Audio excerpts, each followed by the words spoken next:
You want to count the number of fingers? Can you show us? Here. There you are. Is Benjamin Netanyahu is still alive? Or is this another AI video that many have claimed? Let's dive in.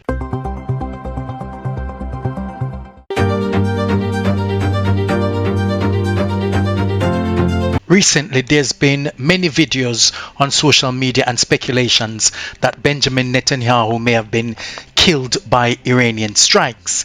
Iran made the claim that he may have been hit, and recently, over a period of time, there's been a video released that appears to show Benjamin Netanyahu is alive and well addressing the nation.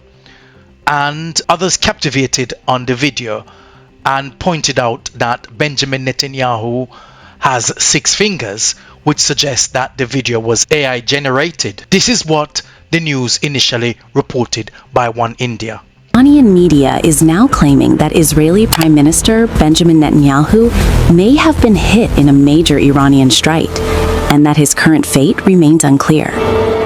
However, recently, just a moment ago, there is a new video that has been circulating on social media, appears to show Benjamin Netanyahu alive and well, having a cup of coffee.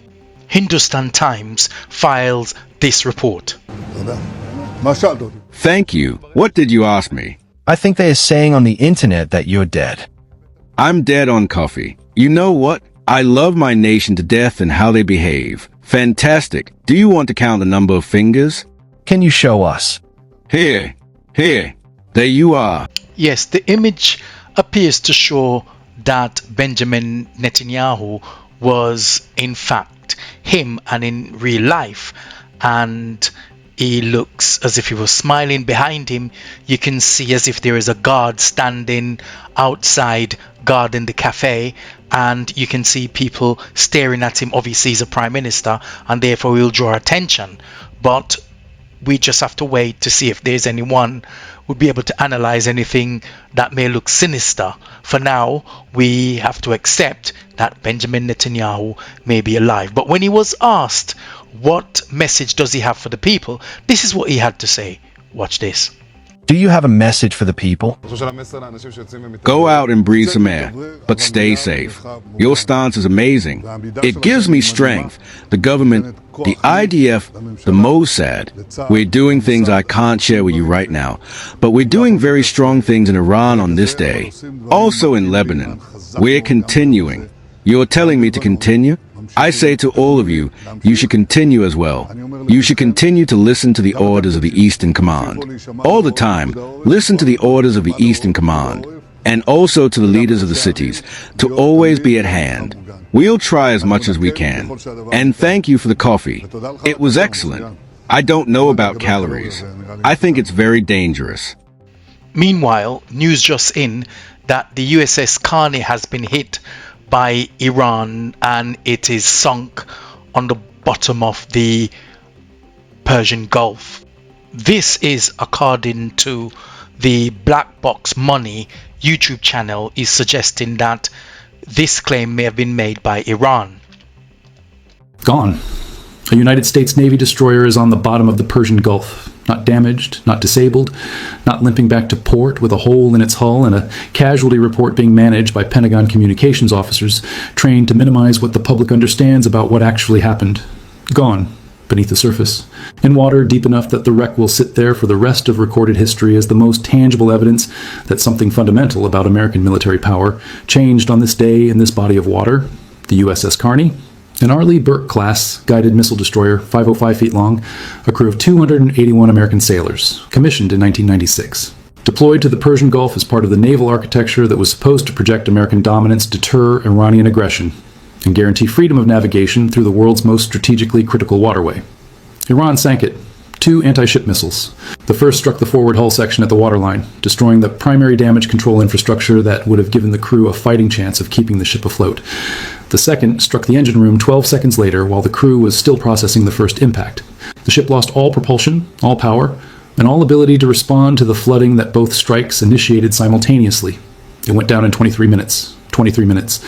And if you're sitting somewhere right now thinking this cannot be real, that the United States Navy does not lose destroyers, that this kind of thing does not happen in the modern era, I want you to hold that feeling. Because that feeling, that absolute bedrock assumption that American warships simply do not get sunk, is the assumption that just died with the USS Carney on the floor of the Persian Gulf. And understanding why that assumption existed, why it was always more fragile than it appeared, and what its destruction means for every naval calculation every military planner on Earth is running right now, that is the story we're going to tell in the next 14 minutes. Black Box Money reports that Iran for many years have been working on designing anti-ship missiles, continuously improving the craft to design a missile that will be effective enough to hit an American destroyer. Iran spent 40 years developing weapons specifically designed to close that gap. The Noor anti-ship missile, the Qadr, the College Far's ballistic anti-ship missile, a weapon with a 300-kilometer range that approaches its target from above in a near-vertical terminal dive at speeds that give a destroyer's close-in weapon systems approximately 4 seconds of engagement time after acquisition. 4 seconds. The USS Carney's close-in weapon system, the Phalanx, a 20mm Gatling gun that fires 45,100 rounds per minute, specifically to destroy incoming missiles in their terminal phase, needs between 8 and 12 seconds of tracking time to achieve a reliable intercept probability against a maneuvering target. Iran's missile gave it 4. The math of that gap is sitting on the floor of the Persian Gulf right now alongside 281 American sailors whose names the Pentagon has not yet released. According to Black Box Money, Iran's strategic calculation was effective and efficient in targeting the ship, and the ship had no answer to defend itself, and therefore Iran was successful in achieving its objectives. Iran's strike on the USS Carney used a tactic that American naval planners have been warning about in classified assessments since 2019. Simultaneous saturation from 2 separate vectors, with a timing interval specifically calculated to arrive inside the Aegis system's engagement reset window. The first missile triggers the Aegis response. The Aegis system engages. In the 12 seconds it takes to complete that engagement cycle and reset for a second threat, the second missile arrives. 12 seconds is not a design flaw. It is a physical limitation of sequential engagement architecture. You cannot simultaneously fire an interceptor at 2 missiles approaching from different vectors and expect both intercepts to succeed. Physics does not allow it. Iran's targeting sequence was designed around that physical limitation. Not guessed at, designed around. With specificity that suggests access to detailed technical documentation about Aegis engagement parameters that should never have left classified American defense networks.